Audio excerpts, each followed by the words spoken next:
Good morning, class, and welcome to another lecture in sustainable energy technology. So today we will conclude our section on wind energy by giving you some worked out examples that will help you understand how to implement what we have learned so far about wind technology, how to design wind turbines, etc. in actual practical problems. So let us start on that idea. Worked out problems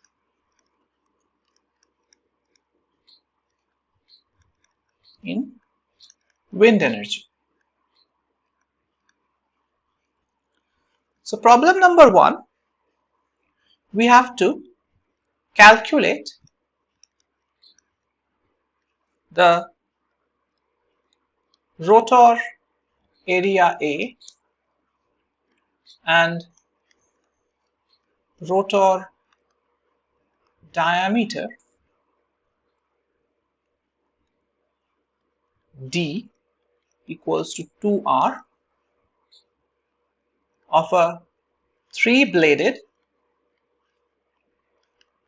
wind turbine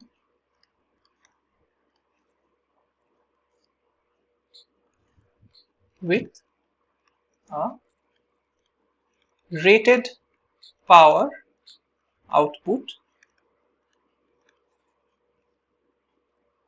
of 1 megawatt at a wind speed of 15 meters per second. Assume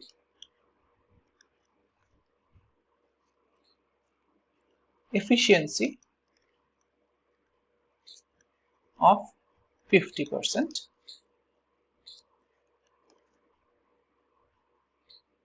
Calculate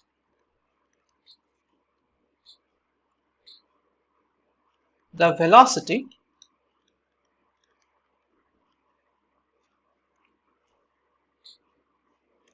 of the wind at the blade cross section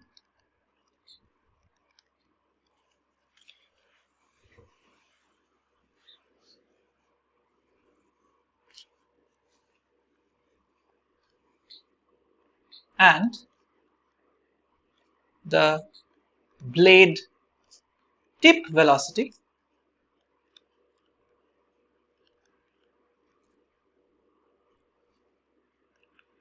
at a tip speed ratio of 8. Calculate the angle between wind velocity and effective velocity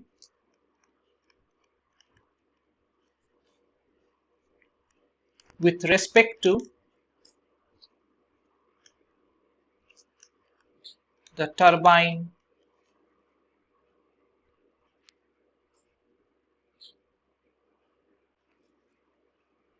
blade.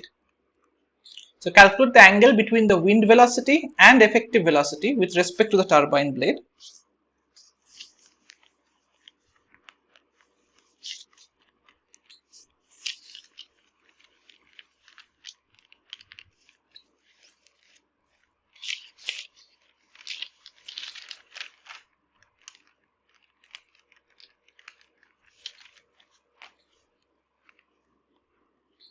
At the blade tip and at a radial distance of 10 meters from the hub. Also calculate the angular frequency omega of the turbine blades. Okay, so let's look at the problem one by one, and we will discuss how to solve this as during this class. Calculate the rotor area A, okay, so the swept blade area, okay, and the rotor diameter D, the total diameter is twice the blade radius of a 3-bladed wind turbine with a rated power output of 1 megawatt at a wind speed of 15 meters per second. So the rated power output is 1 megawatt and the rated wind speed for this power output is 15 meters per second. So we can assume that at 15 meters per second wind speed, the turbine will generate a power output of 1 megawatt. Further, we are assuming that the efficiency is 50%. So the power coefficient Cp value is 50% or 0.5. Then we have to calculate the velocity of the wind at the blade cross section. So what is the velocity of the wind at the blade cross section at this rated wind speed value? Okay, so this is important that you are calculating what is the velocity of the wind as it reaches the swept blade area during when the rated wind speed is 15 meters per second, and the blade tip velocity, the velocity at the blade tip if the tip speed ratio is 8. Okay, so the tip speed ratio is given as 8 and we have to find the blade tip velocity.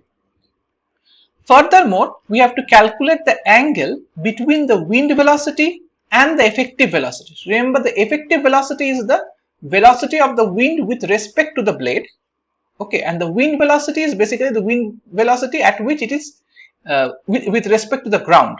Okay, and the angle between these two vectors is to be calculated firstly at the blade tip, that is at the extreme edge of your blade, and at a radial distance of 10 meters from the hub, from the central axis. Also, we have to calculate the angular frequency omega of the turbine blades at the rated operation point. Okay, so let's see how we can evaluate all of these. Okay,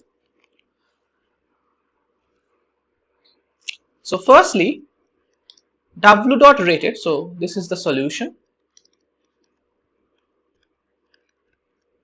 W dot rated equals to half rho air into A into V in Q by 2, right, where this half is basically your Cp value. Remember, Cp is 0.5, so that's why you get this half. This V in cube by 2 is basically the half that is coming, so this is 1/4 of this. Okay, so from this we are getting the swept blade area A is W dot rated by 0.25 rho air V in Q. Okay, now W dot rated is 10 to the power 6 watts. Rho air is 1.2 kg per meter cube. This is the general density of air at standard temperature and pressure. V in is 15 meters per second at the rated velocity. So if you put all of these values here, then you get the blade cross section A as 990 meters square, which must be equals to pi by 4 d square, where d is the blade swept area diameter. Okay, so from this we get d, which is equals to twice r, is equals to 35 point. So this is one answer and this one is the second answer, 35.5 meters. So this means the blade radius r is 17.75 meters. Okay, so we have found the blade cross section, swept blade area and the diameter of the blades. Next, for optimum case, x, which is equals to V out by V in, is equals to 1/3, right? We have evaluated this for the maximum CP case, so we are using the max CP condition here. Okay, So this implies V wind at blade. So this is the velocity of the wind at the blade cross section equals to V in plus V out by 2. Remember, we got this expression before, which is equals to V in plus 1/3 V in by 2, because V out is 1/3 V in, and V in is, so this is equals to, so this is 4 by 3 by 2, so 2/3 V in. Now V in is 15 meters, implies V wind at blade equals to 2/3 of 15, so 10 meters per second. Okay, so this is the velocity of the wind at the blade area. Now the tip speed ratio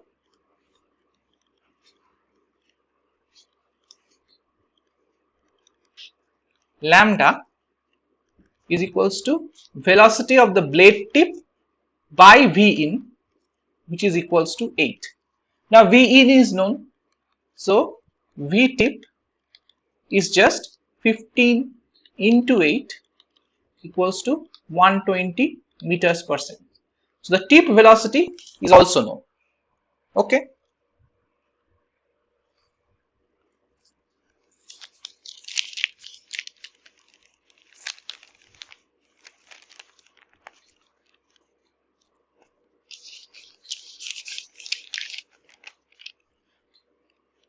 Now omega equals to V tip by R, which is 120 by 17.75 equals to 6.76 radians per second, or if you convert it into revolutions per minute, this becomes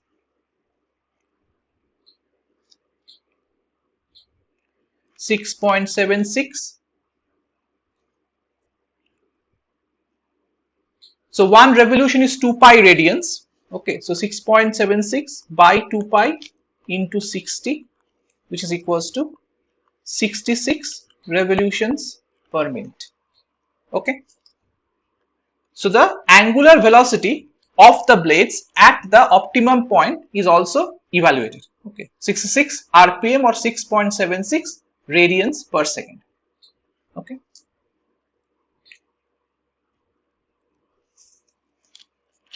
Finally, we have to evaluate this vector.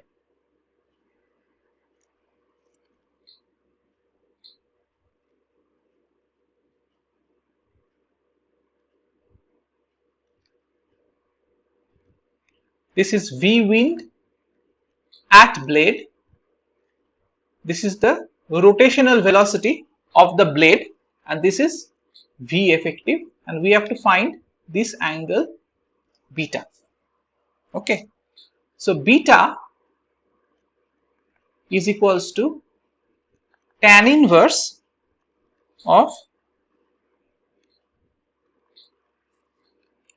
V rotation by V wind at blade.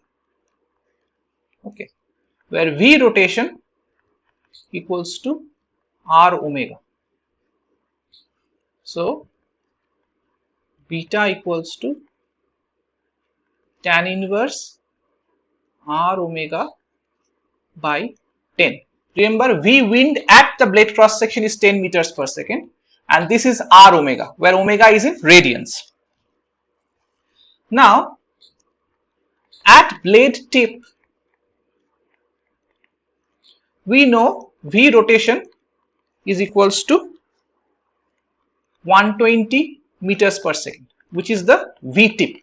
Correct. The rotational velocity of the blade is the tip velocity, which is 120 meters per second. So beta at blade tip is equals to tan inverse 120 by 10. So this is tan inverse 12, which is equals to 85.23 degrees. Okay. But in any other point, so suppose you have r equals to 10 meters. Okay. So at 10 meters from the hub axis, r omega is equals to 10 into 6.76 equals to 67.6 meters per second. Okay, so this is 120 meters per second. At 10 meters, it's 67.6 meters per second. Okay, so then beta equals to tan inverse 6.76, which is equals to 81.6 degrees. Okay, so the angle beta is also changing. All right, and of course V effective is basically V wind square blade plus V rotational square. Okay, so this V effective, the effective wind velocity is changing, and the angle at which it is hitting the blade is also changing because of the change in the rotational velocity. Okay, so that is why your angle of attack has to also be changed as we move from the near the hub towards the tip, because to get the uniform lift force out of it. Okay, so that is an important consideration of why the blade looks curved as you move from the center of the hub to the outward. Okay, the cross section curves to maintain a constant lift force with varying angles at which the effective velocity is hitting the wind blades. Okay, so that's the idea. All right. Let's quickly look at a few other reasonably simple problems that can be used with the information that we have.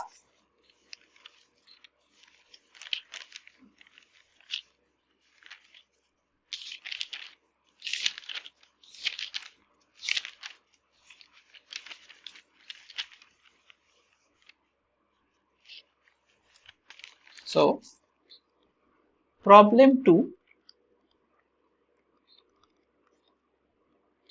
Suppose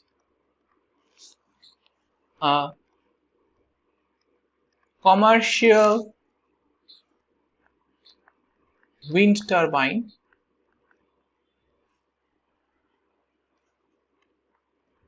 has Cp equal to 0.4 at rated wind speed. Okay, of 14 meters per second. Okay. What blade diameter is required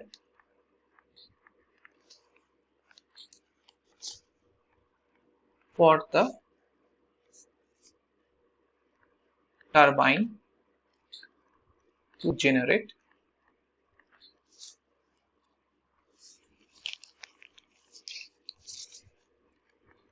10 megawatt at the rated condition. Okay, so this is a very similar kind of a case. So rho air is again 1.25 kg per meter cube,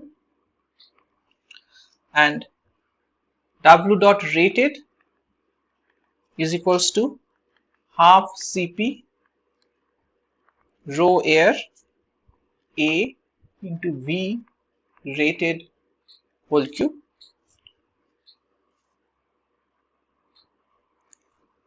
So this is half into 0.4 into 1.25 into pi by 4 d square into 14 cube, which is equals to 431 d square. So knowing this, we get d equals to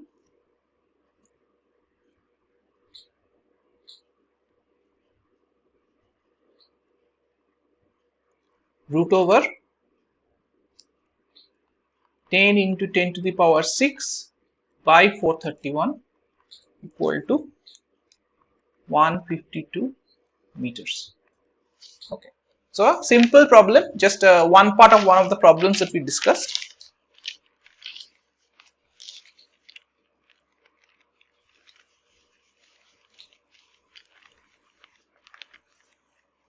Okay. So this is a reasonably simple problem. Basically, this is very close to the first part of this problem that we discussed. So here your power requirement was 1 megawatt and the wind speed was 15 meters per second. So there your diameter was also small, much significant. You needed a smaller diameter of just 35.5 meters. So the radius was 17.75 meters. So this is a small wind turbine. Okay. However, if you want to a big wind turbine, so you are getting instead of 1 megawatt, 10 megawatts of power and at a lower wind speed, then you can see that the diameter becomes 152 meters. So the radius becomes 71 meters. Okay. So this kind of gives you an idea that also the CP values are lower. So you require a large diameter wind turbine if you need to generate more amount of power with lower CP and at lower wind speeds. So you must see then that your capital cost is also increasing, the material cost is also increasing. So there is a trade-off with that constant. Okay. All right. So this kind of finishes the tutorial sections of everything that we wanted to cover. So I will just finish the wind turbine section quickly with the last few remaining slides regarding other types of wind turbines and some of the concerns and some of the other wind farm sizing impacts. Okay.